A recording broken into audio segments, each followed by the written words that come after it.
नमस्कार मित्रों। पत्रकारिता को लेकर, जर्नलिज्म को लेकर आजकल बहुत चर्चा है। अलग अलग तरीके की चर्चाएं होती हैं। कोई कहता है कि प्रो है गवर्नमेंट के, कोई कहता है एंटी गवर्नमेंट है, कोई कहता है देश के खिलाफ है। गोदी मीडिया, मोदी मीडिया, तमाम तरीके की मीडिया की चर्चा होती है। कोई नया बहुत बड़ा बदलाव ऐसा हुआ हो ऐसा मुझे नहीं लगता, लेकिन बहुत सारी बातें हो रही है। फिर बोल्ड टॉक्स भी हो रही हैं, बहुत सारे एंकर, बहुत सारी बातें हो रही हैं। पत्रकारिता को ऐसे तो आमतौर पर लोकतंत्र का चौथा स्तंभ भी माना जाता है। क्या भूमिका है, क्या सब है, इस सब पर चर्चा करेंगे। बड़ी चर्चा है क्योंकि पॉलिटिकल लीडर्स की तो हम चर्चा करते रहते हैं अलग अलग प्रोग्राम में, लेकिन हमारे साथ जो खास मेहमान इस प्रोग्राम के लिए होते हैं, सीधी बात हम उनसे करते हैं। सुरेश साहब से, डॉक्टर के.जी. सुरेश साहब हमारे पुराने मित्र हैं, बड़े भाई हैं और मीडिया संस्थानों में मुख्य है, अखबारों में, चैनल में, जो शिक्षण संस्थान है, IIMC है, माखनलाल चतुर्वेदी यूनिवर्सिटी है दिल्ली में, देहरादून में, भोपाल में वो वाइस चांसलर रहे हैं और लगातार लिखते पढ़ते रहे। तो उनके साथ मीडिया पर बात करने का अलग ही मजा है। और आप देख ही रहे हैं, उनके साथ हम हर हफ्ते सीधी बात करते हैं। जिस विषय पर, कोई विषय भले ही सामान्य हो लेकिन बात उनकी अलग होती है। डॉक्टर साहब, बहुत बहुत स्वागत है आपका। लोग कहते हैं कि जब हम पिछली बार सोमनाथ पर चर्चा कर रहे थे तो सोमनाथ को लेकर बहुत चर्चा देश भर में हुई है, लेकिन आपने उसका एक अलग तरीके का पर्सपेक्टिव रखा। उससे पहले हमने अरुणाचल के बच्चे की भी बात की थी कि किस तरह से रेसिज्म हो रहा है या नहीं हो रहा है या क्या भूमिका है। आज हम चर्चा करना चाहते हैं, अपने गिरेबान में झांकना चाहते हैं। और अपनी गिरेबान में झांकने के लिए आपसे बेहतर कौन हो सकता है, क्योंकि बिल्ली के गले में घंटी बांधना सबसे मुश्किल काम है और वो बिल्ली खुद हो तो और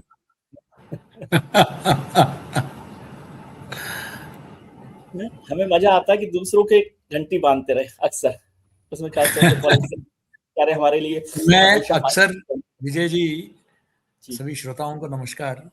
मैं अक्सर बताता रहता हूं कि जब हम एक उंगली किसी और की तरफ बढ़ाते हैं तो ये जो 3 उंगली है ये हमारी तरफ इशारा करती है, लेकिन वो काम होता नहीं है।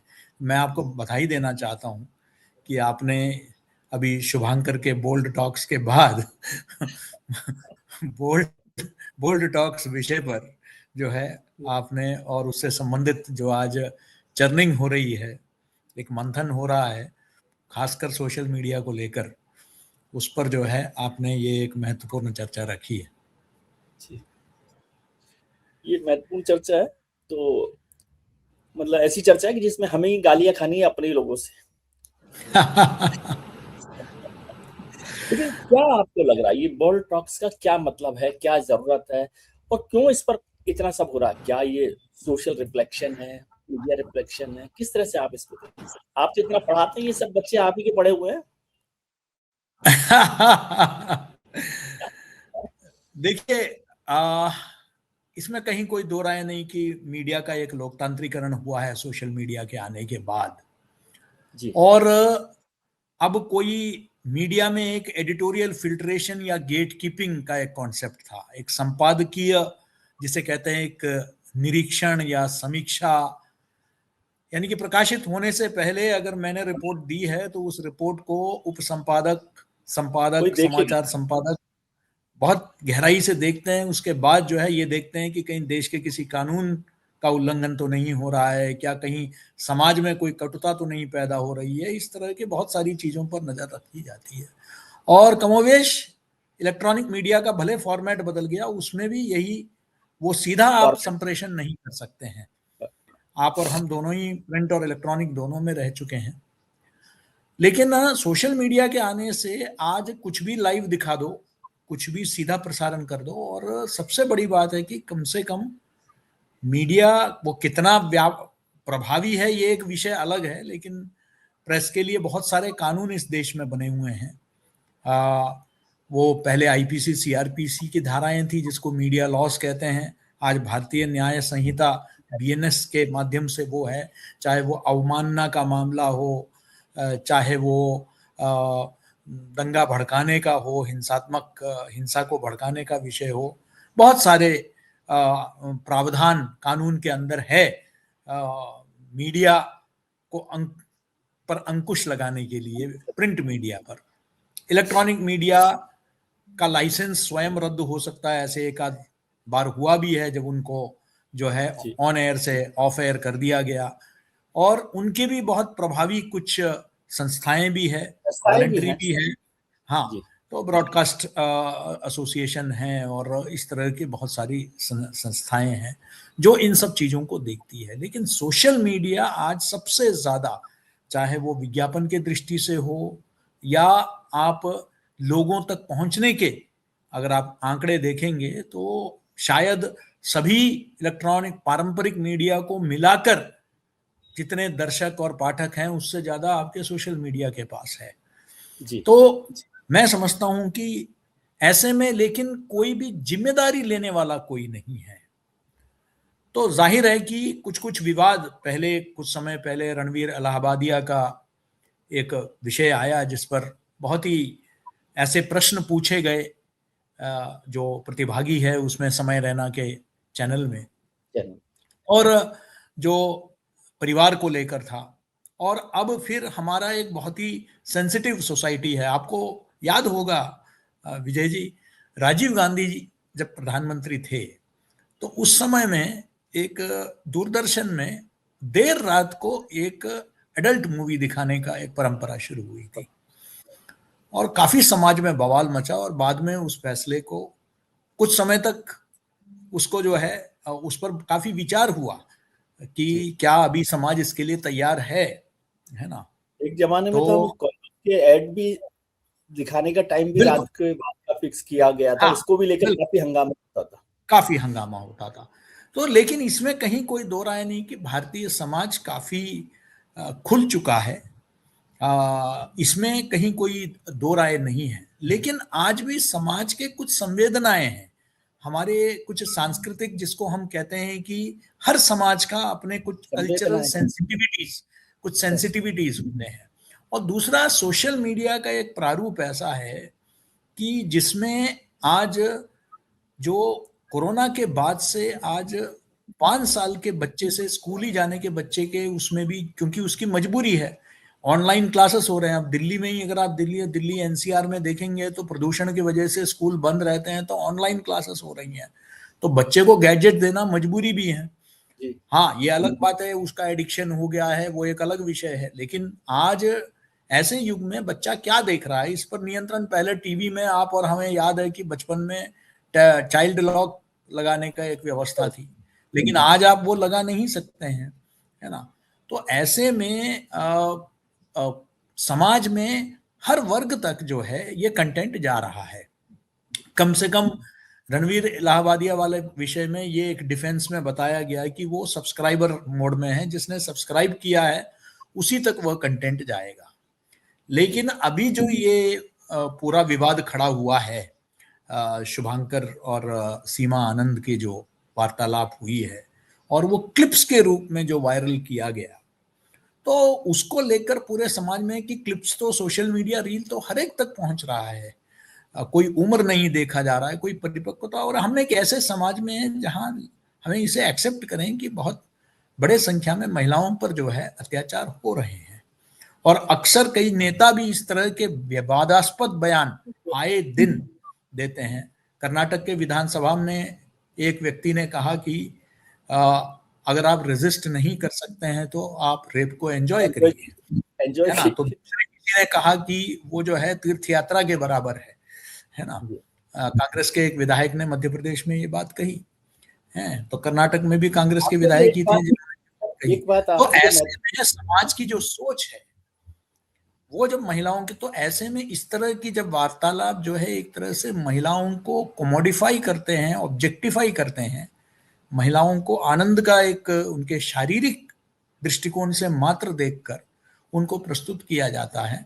इसमें कहीं कोई दो राय नहीं कि टीआरपी बढ़ती है, व्यूज बढ़ते हैं जो है, और उनका लाभ होता है जो भी यूट्यूबर है, लेकिन उसका समाज पर जो दूरगामी परिणाम होते हैं, मैं समझता हूं कि उस पर भी विचार मंथन करने की आवश्यकता है। सर ऐसा है ना, आपने जो बात कही एक बहुत महत्वपूर्ण बात कही कि जो यूट्यूब या सोशल मीडिया आया उससे डेमोक्रेटाइजेशन तो हो गया मीडिया का, लेकिन जर्नलिज्म का एक जो बेसिक सेंस था पहले एडिटर का, कि एडिटर जो है उसको क्रॉस चेक करने के लिए वहां पर है। और आपको और हमें याद होगा उस समय में तो ऐसा सिस्टम था कि एडिटर ने मान लीजिए कोई एडिटोरियल लिखा है तो भी उसको जो सब एडिटर है या जो पेज एडिटर है वो चेक कर रहा है कि कोई मतलब एडिटर की भी सब एडिटर और हम कितने भी, मुझे तो याद है मैं तो वरिष्ठ संवाददाता जब था, वाला सिस्टम में वो होता था। विशेष अब ये संवाददाता था, वरिष्ठ संवाददाता था, इसको तब भी जर्नलिज्म के हिसाब से उम्र में, हाँ, उम्र में जो कम गंभीर थे वो लोग भी इस पर जो है आपको कहते थे कि सर ये नहीं जा सकता है। तो हाँ, वही कहते हैं कि वो जो लोग हैं वो उसको देख रहे हैं और एडिटर भी कहता है भाई एक बार इसको देख लेना कि कुछ इधर उधर नहीं हो, गड़बड़ नहीं हो, ये सारा। तो अब वो चेक तो खत्म ही हो गया और अब वो चेक खत्म हो तो आपको व्यूज को लेकर और ये सारी बातों को लेकर लगातार वो हो रहा है कि किस तरह से किया जाए। तो इसका रास्ता क्या है? शुभांकर मतलब एक बड़ा मुद्दा हो सकता है, लेकिन वो अकेला ऐसा नहीं है, वो भी काम नहीं, वो तो एक प्रतीक बन गए हैं कि बन गए, जो इसलिए इसको मैं उस तरह से समाज में है। इसके दोनों पक्ष हैं, इसमें कहीं तो कोई दो राय नहीं है।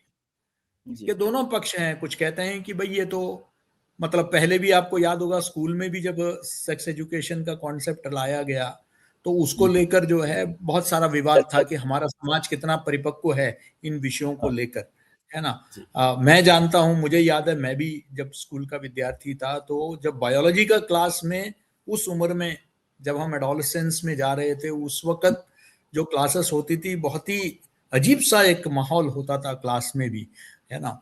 इस तरीके से जब तो ऐसे में इसको सेक्स एजुकेशन का नाम देना और सेक्स एजुकेशन में देखिए बगैर कंटेक्स्ट के सवाल होता है कि एक्सक्यूज के साथ तो नहीं चला सकते कि जो नहीं चला सकते हैं, क्योंकि अगर आप बगैर कंटेक्स्ट के एक क्लिप को आप करेंगे कि क्या एक 15 साल के बच्चे को एक वयस्क महिला के साथ आकर्षण हो सकता है, वो समाज को छिन्न भिन्न कर देता है। हमारे यहाँ समाज में हमने रिश्तों को बहुत महत्व दिया है, अपने नहीं इवन पराये भी उम्र में हुए तो वो ताऊ होते हैं, ताई होती है, मामी होती है, मामा होते हैं। हमने इस तरह, हमारा समाज बहुत ही संवेदनशील रहा है रिश्तों को लेकर। अपवाद कुछ जरूर रहे हैं, वो मैं उन घटनाओं की बात नहीं करूंगा, लेकिन बाय एंड लार्ज समाज में इन सब चीजों का महत्व रहा है। और कम से कम ये पब्लिक डोमेन में किसी का अगर पर्सनल देखिए, किसी का जो है अपना लैंगिक रुझान भी हो सकता है, लेकिन समाज ने उसको कभी स्वीकार नहीं किया है। तो इसी तरीके से जो है समाज में कुछ कुछ रिश्तों को जो है, अब फिल्में चीनी कम जैसे फिल्में भी आई है ना, जिसमें एक युवती को जो है अपने पिताजी से उम्र में बड़े, जो अमिताभ बच्चन का किरदार रहा है और ये तब्बू का किरदार रहा, वो एक फिल्म थी जिसमें भी काफी चर्चा का विषय बना। लेकिन वहां ये था कि कम से कम ये दोनों ही एडल्ट थे, वयस्क थे, अपना फैसला ले सकते थे और दोनों ही जो है दोनों ही जिसे कहते हैं कि दोनों शादीशुदा नहीं थे, तो उन्होंने कोई बस उम्र का एक फासले का था उसको लेकर। लेकिन यहाँ जो है, जो आज छोटे बच्चों तक भी और रिश्तों को भी जो है आप तार तार करने वाली जो बातें हैं कि एक 15 साल का बच्चा क्या समझ पाएगा, क्या ऐसे विषयों को, क्या इवन हमें तो लगता है कि 18 भी कम पड़ता है जब तक इन विषयों को समझने के लिए, जब तक आप 24-25 साल के नहीं हो जाते हैं तब तक इनके जो भावनाएं हैं इसके पीछे, इसके संवेदनशीलता है, इसको आप समझ नहीं पाएंगे। तो मुझे लगता है कि इस पर कहीं ना कहीं देखिए एक विषय जो फिर से इन सब चीजों से उभर के आया है वो विजय जी, वो है सोशल मीडिया का नियमन का। मैं नियंत्रण का पक्षधर नहीं हूं, नियमन का, लेकिन कहीं ना कहीं नियमन या रेगुलेशन जिसको हम अंग्रेजी में कहते हैं, उसके कहीं ना कहीं एक आवश्यकता हमें लगती है, क्योंकि ये जितने भी बड़े नाम है, ये कोई अगर कोई गांव में बैठकर किसी ने किया होता तो आदमी को लगता कि चलो वो अनजान है, उसको कानून नियम के बारे में मालूम नहीं है। ये जो विवाद पैदा हुए, ये सब बहुत ही अनुभवी पत्रकारों, अनुभवी लोगों द्वारा हुआ है। तो कहीं ना कहीं मुझे लगता है कि ये ऐसा नहीं है अनजाने में हुआ है या सर अभी जैसे तो आपने कहा कि टीआरपी की बात, अभी हम प्रोग्राम देख रहे हैं तो मेरे को अभी मैसेज दिया हमारी टीम ने कि हम लोगों ने पिछले 6 महीने से हम लोग ये यूट्यूब चैनल चला रहे हैं जिसमें no agenda, no nonsense, no noise, आप भी देखते हैं, हम लोग तो उसी तरह के लोग हैं। 1 करोड़ दर्शकों ने देखा है अभी तक।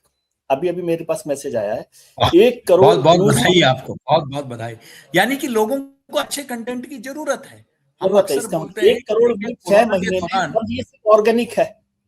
आप जानते हैं हम बिल्कुल लोगों को कि हम लोग किस तरह से काम करते रहे हैं जीवन भर, तो बिल्कुल उसमें तो बिल्कुल। इसका तो मतलब ये उसका मतलब है अच्छा कंटेंट अगर आप परोसेंगे, देखिए जी, कोरोना के समय में भी दूसरी बार आपने देखा कि किस तरीके से जो है रामायण और महाभारत को दोबारा दिखाया गया, और पूरा विश्व रिकॉर्ड, तब की जी, टेक्नोलॉजी ऑब्सोलीट हो चुकी थी, सब कुछ बदल गया था, अब लेकिन टोटली यूज कंटेंट, लोगों को कंटेंट जो है, कंटेंट आजकल, लेकिन अगर आप ये नहीं प्रोवाइड करेंगे और कहेंगे कि भाई लोग तो यही देखना चाहते हैं, कि लोगों को आपने कोई विकल्प दिया ही नहीं, विकल्प दीजिए तो लोग जो है, आज लोग जो है बाजरे की जो है रोटी भी बनाते हैं, मिलेट भी बनाते हैं, क्योंकि मिलेट भी आपने बना जो है उसको विकल्प प्रदान किया, है ना। किया।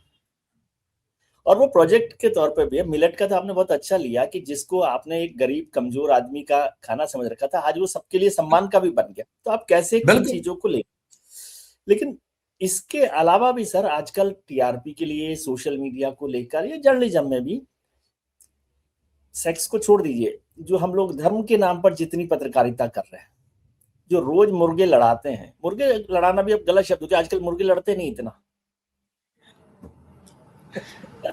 बिल्कुल। तो ये जो पत्रकारिता का मैं ये पूछ रहा हूँ, इसका फायदा किसको हो, क्या फायदा है, क्या सोशल कोई रेस्पॉन्सिबिलिटी की कोई बात है, कोई सोशल रिफॉर्म हो रहा है, क्योंकि जर्नलिज्म का एक पर्पज सोशल रिफॉर्म भी है। बिल्कुल हम लोग विजय तो जी, कहते देखिए, हैं हम, मैं उस समय का पत्रकारिता, हम और आप उस जी समय की पत्रकारिता है जहां अगर दो समुदायों में अगर कलह होता था, हमारे हाँ, एसओपी बने हुए थे, पहले जी तो वो दोनों संप्रदायों का नाम नहीं देंगे, कभी और नहीं दे दूसरा सकते। जो है कि हम जो है तुरंत ये जो दोनों समाज के जो धार्मिक नेता है उनसे बात करके अपील के लिए जो है हम लोग अपील केवल करते थे कि भाई उनसे अपील करें गुजारिश शांति करेंगे से और उनकी अपील को प्रकाशित करेंगे, उनकी प्रकाशित करें। अपील को प्रकाशित करेंगे। हम सिर्फ ये लिखते थे दो समुदाय, लेकिन हो हाँ सकता है विजुअल के जमाने में उस खुल के सामने दिखाई देगा दंगे कहाँ हो रहे हैं, पथराव वो कहाँ हो ठीक रहे है। हैं। लेकिन आपने जैसे कहा कि ये कहीं भी नहीं ले जाता है, जहां चर्चा जो है, अगर अगर दिक्कतें भी है, रिश्तों में कटुता भी है, तो किसको आप बुला रहे हैं? क्या वो कटुता बढ़ाने वालों को, जो उसकी राजनीति करने वालों को, उसमें रोटी सेकने वालों को बुला रहे हैं, या उन लोगों को बुला रहे हैं जो इन चीजों का अंत चाहते हैं और चाहते हैं कि अमन और शांति कायम रहे? ऐसे लोग भी सभी संप्रदायों में हैं, उनको बुलाकर हम अगर चर्चा करेंगे, ज्यादातर लोग वो है, ज्यादातर गंभीरता लोग से वो है। इस विषय के गहन जो अध्येता हैं उनको अगर हम बुलाएंगे, जो भारत के इतिहास से, भारत के जो है जो हमारे यहाँ का एक परंपराएं हैं, उनको ध्यान में रखते हुए उस पर गाली गलौज और आरोप प्रत्यारोप से ऊपर उठकर जो गंभीर चर्चाएं हम लोग कई अंतर्राष्ट्रीय चैनलों में भी देखते हैं, ये जो तू मैं गाली गलौज और आरोप प्रत्यारोप, इसका तो कहीं कोई अंत नहीं है। बैठकर उन विषय को समझकर दोनों तरफ सुनने का एक परंपरा जो है, जो हमारे देश में शास्त्रार्थ का एक परंपरा रही है, और जी आप दीजिए लॉजिक के आधार पर जवाब दीजिए। मैं नहीं कह रहा कि कटु विषयों का सामना नहीं करना चाहिए, करना चाहिए इतिहास के पन्नों को नहीं, लेकर, उसका सामना करने में बिल्कुल कोई होना बुराई चाहिए। नहीं। लेकिन लेकिन आप उसको परिपक्व लोगों को साथ में बिठाइए ना, जो लोग अपने विषय से इतर ना होकर, कोई और बात ना कर कर, आप सीधे विषय से संबंधित जो है विषय को लेकर, अगर आप समझ लीजिए कि ये जो बाबरी ढांचे को लेकर ही चर्चा है, तो उसमें सभी पक्षों को बुलाइए, और उसमें जो जिन्होंने इसका गहन अध्ययन किया है उन सर लोगों जब को साथ में बिठाइए, उस पर जो है चर्चा करें, इसके बजाय कि जो है बिल्कुल ही जिन्होंने उसकी क्या कहते हैं कि एक टीआरपी बढ़ाने के उद्देश्य से, क्योंकि ऐसे विषय टीआरपी समाज में आपने विघटन पैदा बाबरी का करने इशू का का चर्चा की तो मुझे याद आता है कि आज तो बाबरी इशू उस तरह से कंट्रोवर्सी नहीं है, जिस समय भी मूवमेंट चल रहा था और टेंशन भी था, टेम्परेचर भी बढ़ा हुआ था, लेकिन कभी किसी चैनल में, अखबार में उस तरह की रिपोर्टिंग या मिस रिपोर्टिंग नहीं हुई है कि जिससे नहीं, उस वजह से टेंशन हो गया हो। बिल्कुल, क्योंकि हमारा काम जो है दंगे भड़काना नहीं है। आज हम क्या हो रहा है कि किसी 500 लोगों के बीच में किसी ने अगर विवादास्पद बात कही तो हम 5 करोड़ तक वो पहुंचा देते हैं। क्या उसको पहुंचाने की आवश्यकता है क्या? जो कोई अनपढ़ या गैर जिम्मेदार व्यक्ति कोई हल्के सा बगैर विषयों को समझे कोई बात को कर देता है, उसको क्या इतना महत्व देकर हम लोग समाज में एक उसको लेकर हमको एक विघटन पैदा करने की आवश्यकता है क्या? कोई अगर कहता है तो उसका ये मतलब नहीं है कि वो विषय जो है इतना महत्वपूर्ण, हम उनको पता नहीं ऐसे बहुत छोटे लोगों को हमने बहुत बड़ा बना दिया। हमने जो है उनको इतना तवज्जो दे दिया, इतना महत्व दे दिया। तो उसकी वजह मुझे से लगता है जो कि बड़े और गंभीर लोग हैं वो आपके ट्रैप में नहीं है ना, वो सही बात बोलेंगे। तो इससे बेहतर है कि उन लोगों को लाए जो उस पर कोई चर्चा नहीं करना चाहते हैं या उसी के बहाने से अपनी दुकान चलाना चाहते हैं। मैं इसको दुकान के तौर बिल्कुल, पर आप शब्द का इस्तेमाल कर रहा हूँ। हाँ बिल्कुल, ये सही बात है, क्योंकि ये जिम्मेदार लोग तो उस तरह की बात नहीं करेंगे। अगर हम विकसित भारत की तरफ जा रहे हैं तो वो हम विघटन और समाज में जो है नफरत और उसके आधार पर ये विकसित भारत नहीं बन सकता है। सामाजिक समरसता जो है उसमें देखिए, मैं गया था, मैं आपको बता सकता हूँ, जब चरखी दादरी का दुर्घटना हुई थी तो उस वक्त जो है आप विमान देखेंगे दुर्घटना। कि उस वक्त 2 हवाई जहाज, दोनों में हज यात्री थे। उनका जो है वो हवाई जहाज दोनों सऊदी एयर और कजाक एयर दोनों में टकराव हुआ, चरखी दादरी के ऊपर वो गिरा उस क्षेत्र में। और मैं रिपोर्टिंग कर रहा था तो मुझे लगा कि एक वहां मैंने देखा कि राष्ट्रीय स्वयंसेवक संघ के स्वयंसेवकों ने जो है उन्होंने ताबूत तैयार किए थे इन लोगों के लिए जो भी मृतक हैं, और उनके जो भी शरीर अंग भंग जो भी था उनको एकत्रित करने में, सम्मानजनक तरीके से उनको जो है उनके घर तक पहुंचाने में उनकी बड़ी भूमिका रही। तो उस पर मैंने बड़ी रिपोर्ट की। तब मैं प्री पीटीआई में था और वो टाइम्स ऑफ इंडिया और बड़े अखबारों में सुर्खियां बनी।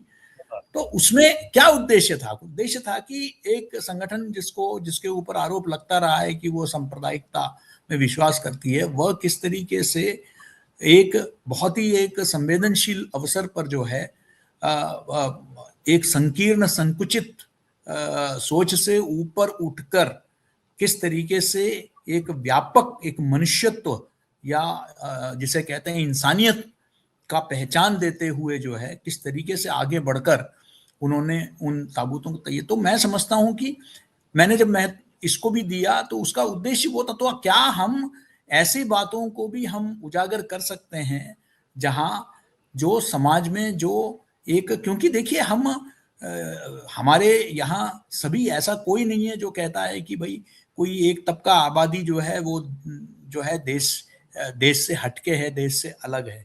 वैचारिक दृष्टिकोण अलग हो सकता है। कोई कोई कोई कोई आक्रांता के साथ अपनी पहचान हो सकता है किसी का, है तो कोई जो है लेकिन मैं समझता हूँ कि इस देश इस पर तो कोई दो राय किसी का नहीं है ना, सभी इसी मूलतः इसी देश के निवासी हैं, है ना। तो मुझे लगता है कि ऐसे में क्या हमें ऐसे उदाहरण नहीं खोजने चाहिए जो हमें एकता की तरफ ले जाएं, बजाय इसके कि विघटनकारी। तो ये भी खासकर सोशल मीडिया के आने के बाद, मैं ये नहीं कह रहा मुख्य धारा की मीडिया जो है को हम इसमें दोष मुक्त कर सकते हैं, लेकिन सोशल मीडिया के आने के बाद तो बहुत ही ज्यादा विषयों को तवज्जो दिया गया। सोशल मीडिया की बात हुई, मेन मीडिया की बात हुई, मेन स्ट्रीम मीडिया की, लेकिन एक काम और हुआ। अभी एक शब्द इस दौरान 10 साल में गोदी मीडिया शब्द का इस्तेमाल हुआ। अब मीडिया को तो आप 40 साल से जानते हैं, तो आपके मित्र लोग मंत्री बनवाते थे, मुख्यमंत्री तय करवाते थे, पीआर एजेंसीज के थ्रू जो जो होता था वो भी आपको पता है। मैं उस पर नहीं बिल्कुल, जाना चाहता राडिया टेप्स की बात जी। तो लेकिन अब जो मीडिया है वो इतना मतलब सोसाइटी से ज्यादा डिवाइसिव और डिवाइडेड मुझे लगता है कि कोई एक पूरी तरह से एक्सट्रीम एंटी है, एक एक्सट्रीम प्रो है, और वो दोनों बराबरी के उसमें लगे हुए बिना किसी इशू के। और खासतौर से ये सोशल मीडिया पे ज्यादा हो गया है, क्योंकि जब अब अपना अपना वो है, जो बोलना है बोलिए, जो करना है करिए। देखिए अब मीडिया का पत्रकारिता में एक दूसरे पर कीचड़ उछालने का ज्यादा काम चल रहा है, अब तो वो बिल्कुल एक दूसरे पर ही ज्यादा चल ये रहा है। दुखद है। देखिए विचार तो पहले भी था, ऐसा नहीं है। बड़े बड़े अखबार खुलकर आइडेंटिफाइड थे कि कौन वामपंथी है, कौन दक्षिणपंथी है, कौन तटस्थ है, कौन मौका परस्त है। ऐसे सभी एक एक समाचार पत्र के साथ टैग पहले भी लगा हुआ था, कोई पहले भी नई लगे बात हुए। है ना। तो पहले भी जो है कुछ एक विशेष विचारधारा को आगे बढ़ावा देते थे। लेकिन एक सोशल मीडिया के आने के बाद ये एक ध्रुवीकरण की तरफ चला गया, इस हद तक कि विचारों का विविधता तो मतलब एक लोकतंत्र में समझ में आता है, लेकिन व्यक्तिगत आक्षेप एक दूसरे पर छीटाकशी, इस आधार पर, आपके पत्रकारिता के आधार पर मैं विजय त्रिवेदी को नहीं तय करूंगा। ये तय करूंगा कि वो भक्त हैं कि वो चमचे हैं।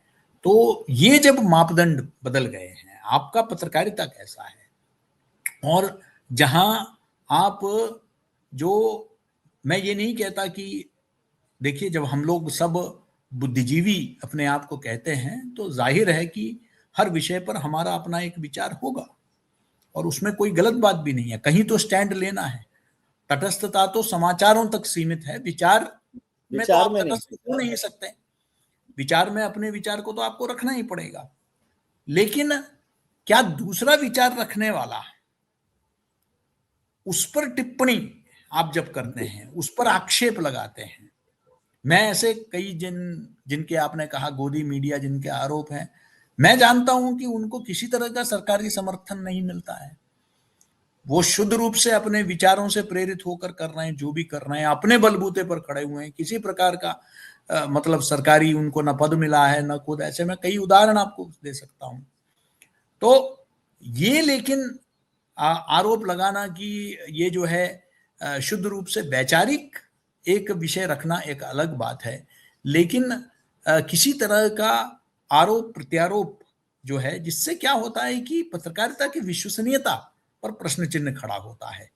और ऐसा नहीं है कि हम सब कुछ एक ही रंग में चीजों को देखें, और अच्छा और बुरा हर तरफ होता है। हमें कुछ विषयों में ज्यादा अच्छाई दिखती है, किसी में कम, वो स्वाभाविक है। राम और रावण के बीच में फर्क क्या था? दिव्यता तो दोनों में थी। रावण भी प्रकांड पंडित थे और जानकार थे, शिव के भक्त थे, है ना। लेकिन हमारे यहाँ परंपरा में उसको भी सम्मान दिया गया है। सम्मान दिया। अगर आप देखेंगे तो अंत में उनके वध के बाद प्रभु श्री राम स्वयं जो है उस बात को जो है उनको उस बात के लिए उनकी तारीफ करते हैं, प्रशंसा करते हैं। और तो ये हमारे यहाँ परंपरा रही है। शुद्ध रूप से हमने किसी को जो है हमें ये देखा है हमने कि किसमें ज्यादा है किसमें कम है। तो ये हमारे यहाँ एक परंपरा रही है, वैचारिक परंपरा रही है। तो मुझे लगता है कि ये कहना कि सब कुछ गलत हो रहा है या बिल्कुल सब कुछ दोनों तरफ ये कहना कि उधर सब कुछ गलत है इधर सब कुछ गलत है, ये भी मैं समझता हूं कि अति हो जाती है। तो इससे क्या हो रहा है कि जो एक तटस्थ एक बड़ा तबका है इस देश का, जो अपना अपना निर्णय खुद लेती है, जिसको चुनावी भाषा में फ्लोटिंग वोटर कहते हैं। जी एक होता है कमिटेड वोटर और एक होता है फ्लोटर, जो बहुत कुछ फर्क फ्लोटर होता है। मैं ये बेहतर समझता हूं फ्लोटर कि निर्णय जो है, अगर अगर ये पुंगी बजाने की लुंगी उठाने की बात नहीं होती मुंबई के चुनावों में, और हिंदी भाषियों को पहली बार एक ऐसा हुआ कि जब हिंदी भाषी और दक्षिण भारत के लोग एक हो गए है ना, क्योंकि गैर जिम्मेदार वक्तव्य निकाले गए, है ना। वो जरूरी नहीं है कि वो मतलब किसी वो फ्लोट तो आप फ्लोटिंग वोटर को आप जो है आपने, तो इसी तरीके से एक फ्लोटिंग भी है, वो भी सुनना चाहते हैं कि दोनों पक्ष में क्या है। नहीं, तो लेकिन वो मैं फ्लोटिंग समझता हूँ वोटर जो है फ्लोटिंग वोटर जो है वो आज के जर्नलिस्ट से बेहतर है, क्योंकि वो उस तरह से बायस नहीं है कि भाई अब शक्ल केजी सुरेश साहब की ऐसी है तो ऐसी ही रहेगी। वो सुन लेता है कि हो सकता है कल ये ठीक, आज ठीक है। हाँ जर्नलिस्ट ने तो एक वो फ्रेमवर्क बना लिया है कि ये इस सेक्शन में है, हाँ। उस सेक्शन में। वोटर तो फिर भी बदल रहा है ना, तो वो सही गलत को देख कर भले ही जो भी सोच रहा है, लेकिन अपने हिसाब से निर्णय कर रहा है। हम तो उस पर जा ही नहीं रहे, हमने तो ढांचा बना दिया है, फ्रेम बना दिया कि इसी में रखना है इनको। लेकिन और इस लोकतांत्रिक संस्थाओं को सबसे दुखद तो यह है कि लोकतांत्रिक संस्थाओं पर जो प्रश्न चिन्ह, आपका व्यक्तिगत मतभेद कुछ हो सकता है, लेकिन इसका दूरगामी परिणाम लोकतांत्रिक संस्थाओं पर आप अगर करेंगे, हर चीज को अगर आप चुनौती देंगे, हर हर चुनाव के नतीजों को अगर आप चुनौती देंगे, तो फिर लोकतंत्र से लोगों का विश्वास उठ जाएगा। यहां तो हम अनार्की का रास्ता दिखा रहे हैं। हम कह रहे हैं कि नहीं ये गलत है, लेकिन अगर हम चुनाव में जीत गए तो वो जो है चुनाव जो है निष्पक्ष था। लेकिन अगर आप जीत गए तो वो जो है, आप ये नहीं देख रहे कि उसके गहराई में आप नहीं जा रहे हैं कि किन कारणों से वो हुआ होगा, ये आप नहीं देख रहे हैं। इसको देखे बगैर चुनाव के नतीजे जैसे ही विपरीत आ जाते हैं तो आपने पूरा एक व्यवस्था पर, एक लोकतांत्रिक सवाल है। व्यवस्था पर ही प्रश्न चिन्ह, तो क्या व्यवस्थाओं पर प्रश्न चिन्ह खड़ा करना हमारे लोकतंत्र के लिए दूरगामी इसका परिणाम क्या हो सकता है? क्या हम मार्ग प्रशस्त कर रहे हैं, एक अनार्की का मार्ग प्रशस्त कर रहे हैं क्या आगे चलकर? तो इस पर भी हमको विचार करने की आवश्यकता है। एक शब्द हम बहुत काम में लिया करते थे, हम नहीं मतलब राजनेता है, जब भी चुनाव नतीजे आते थे तो वो कहते थे जनादेश का सम्मान करते हैं। अब वो शब्द खत्म हो गया, मतलब हारने वाला खत्म। हमेशा कहता बिल्कुल था कि जनादेश का सम्मान करते हैं, जो हो गया हो गया, जो जनता ने आदेश दिया है। आजकल वो खत्म हो बिल्कुल गया। लेकिन एक और महत्वपूर्ण जो आदत अब हम लोगों में हुई है, सोसाइटी में, पॉलिटिकल लीडर्स में, जर्नलिस्ट, कि सवाल पूछना अपराध जैसा हो गया। आप सत्ता पक्ष से सवाल पूछें तो वो कहेंगे कि आप विपक्ष के एजेंट के तौर पे काम कर रहे हैं। विपक्ष के नेताओं से सवाल पूछे तो कहेंगे कि आप तो सत्ता के गोदी मीडिया है या सत्ता के भक्त हैं, वो कर रहे हैं। तो ये सवाल पूछने का जो अपराध करते हैं उससे आजकल डर हाँ, लगने बिल्कुल। लगा। अभी मैं 2 वीडियो देख रहा था जी जिससे मुझे बहुत पीड़ा भी हुई। एक वीडियो वो था जिसमें अनुराग द्वारी मध्य प्रदेश के एक मंत्री से सवाल पूछ रहे थे और उनको जो है जिस तरीके का उत्तर दिया गया, जी और दूसरा मणिशंकर अय्यर को रिपब्लिक चैनल ने एक सवाल पूछा, उन्होंने कह दिया मैं तो एंटी नेशनल चैनल से बात ही नहीं करूंगा। अब जी आप एक चैनल को एंटी नेशनल पूरा करार कर रहे हैं तो फिर मतलब तो मैं ये वही समझता हूं कि ये दोनों एक्सट्रीम्स हैं जिसका आप अभी जिक्र कर रहे थे। तो कोई भी जो है, किसी ने मीडिया को बख्शा नहीं है। वो वही निशाने पर है। मीडिया ही निशाने पर है हर तरफ। सवाल मत पूछो। सवाल मत पूछो, वही कह रहा हूँ। तो एक आखिरी सवाल सर, आपसे तो पूछ ही सकता हूँ कि मैं भैया शिक्षक हूँ, हाँ, मुझे तो तो जवाब देना ही पड़ेगा। हाँ। क्योंकि एग्रेशन जो है जर्नलिज्म में बहुत आ गया है। आजकल जो हमारे एंकर्स हैं, क्योंकि अखबार में तो वो एग्रेशन नहीं दिखता, अखबारों में भी कभी कभी हेडलाइंस में वो एग्रेशन दिखता है, लेकिन जर्नलिज्म में टेलीविजन एक ऐसा मीडिया है, या सोशल मीडिया का भी जो यूट्यूब वाला सेक्शन है, उसमें इतना एग्रेशन क्यों है? एंकर्स क्यों इतने एग्रेसिव हो जाते हैं? और कई बार लगता है कि वो भी पार्टी प्रवक्ता के तौर पर काम कर रहे हैं, और जो पार्टी देखिए प्रवक्ता है मैं वो बनाते हैं। देखिए उसका एक कारण, बहुत बड़ा एक परिवर्तन हुआ है विजय जी। मैं अभी बनारस हिंदू विश्वविद्यालय में था परसों, और मैं वहाँ मीडिया पर ही मैं चर्चा कर रहा था, तो मैंने कहा कि एक बहुत बड़ा परिवर्तन ये हुआ है कि पहले मुद्दे और प्लेटफॉर्म की महत्व थी, आज व्यक्ति केंद्रित हो गया है, यानी अंग्रेजी में कहें तो पर्सनालिटी ड्रिवन हो गया है। यस। तो ये पर्सनालिटी ड्रिवन जब मीडिया हो जाता है तो हर पर्सनालिटी जिसके कंधों पर वो मीडिया, उस मीडिया घराने का सारा भार चल रहा है, वो अपने आप को साबित करने के लिए चीखता है, चिल्लाता है, उसको लगता है कि पूरा देश उसी के इर्द गिर्द चल रहा है, वो जैसे कहेगा या कहेगी उसी हिसाब से चल रहा है। ये हालत नहीं था पहले। हम लोग भी, मैं पीटीआई जैसे संस्थाओं में, दूरदर्शन में, हम सब ने काम किया है। व्यक्ति महत्वपूर्ण नहीं थे, विषय महत्वपूर्ण थे। और आज जो है ये जो पर्सनैलिटी ड्रिवन जो आ गया है, इसके चलते क्या होता है कि अगर अर्नब ने अगर अरावली पर सवाल पूछा सवाल। तो भाई वो पत्रकार है, वो रामनाथ गोयनका अवार्ड विनर है, वो उसने उसका एक करियर रहा है, लंबा करियर रहा है। अगर उसने सवाल पूछा तो वो इसका मतलब है कि उसका कोई बिखराव हुआ है वर्तमान सत्ताधारी दल के तुरंत साथ, उस और पर पूरा चर्चा का विषय जो है कि उसने सवाल क्यों पूछा उसका विश्लेषण हो रहा है, सवाल जो पूछा उस पर चर्चा नहीं हो रही। उस पर नहीं चर्चा हो रही है। तो यही कमोवेश हर, इसको अभी एक सौरभ ने लल्लन टॉप छोड़ दिया, तो अब उसके पीछे कहानियां कि अरे अरे भाई लल्लन टॉप एक प्लेटफॉर्म है, आज एक सौरभ है, कल दूसरे सौरभ आ जाएंगे। फैसलाओं में आना जाना सब हमारे कुछ आने के बाद ऐसा तो नहीं है, हम और आप बड़े जिम्मेदार पदों पर रहे और जब तक रहे उन चैनलों में धुरंधर भूमिका में रहे, लेकिन छोड़ दिया तो उसका मतलब वो बंद थोड़ी हो गए, वो चल रहे हैं, वो आज भी चल रहे हैं, बढ़िया चल वो रहे हैं, सब चलते हैं। हमसे बेहतर लोग आए हैं। तो हम, तो ये समझना है कि तो व्यक्ति केंद्रित जो हो गया है या व्यक्तित्व केंद्रित जो हो गया है, पर्सनैलिटी ड्रिवन हो गया है, ये एक बहुत बड़ा कारण है जिस पर हमें आत्मावलोकन करने की आवश्यकता है।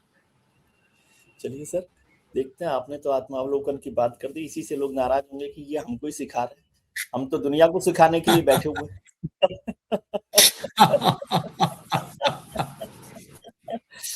ये नए तरीके का प्रॉपर व्यवस्था है। अभी हम लोग तिलक नहीं लगाते, बाकी काम सब लोग